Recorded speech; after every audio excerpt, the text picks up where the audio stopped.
అసలు ఈ లంచాలు అనేటి పోనే పోవు కావచ్చు అనిపిస్తున్నదిలా. అరే దినం లంచాలు తీసుకోగా ఎంతో మంది ఆఫీసర్లు దొరుకుతూనే ఉన్నారు కదా. అయినా కానీ భయం ఉంటలేదులా ఎవ్వరికి కూడా. దొరికేటోళ్ళు దొరుకుతూనే ఉన్నారు, తీసుకునేటోళ్ళు తీసుకుంటూనే ఉన్నారు, ఇచ్చేటోళ్ళు ఇతనే ఉన్నారు.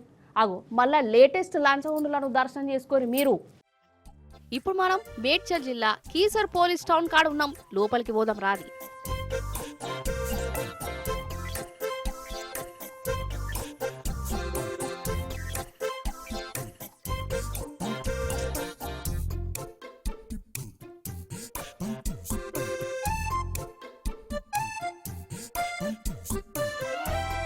అగో మంచిగా బొట్టు పెట్టుకొని రాముడు మంచి బాలు లెక్క ఎంత అమాయకంగా కూర్చున్నాడో చూడు. ఈయనే హోంగార్డు, పేరు నాగేషు. హోంగార్డ్ అనే గాని సారు లంచాలు తీసుకున్నట్ల తోపట. అయితే ఏదో పోస్ట్ మార్టం రిపోర్టు ఇయ్యాలంటే 2 లక్షలు చదివియాలని డిమాండ్ చేసిండట. లాస్ట్కు 40,000కు బేరం కుదిరింది. ఈ పైసలు తీసుకుంటుంటే ఏసీబీ వాళ్ళు వచ్చి దొరకబట్టిండు.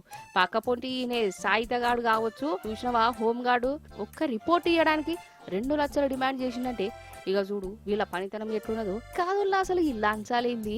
ఇట్లా జనం కాడ లంచాలు తీసుకునే తాందుకేనా కొలువులు చేసేది? జీతాలు రాని రాబట్టే మళ్ళా గీదేం రోగం?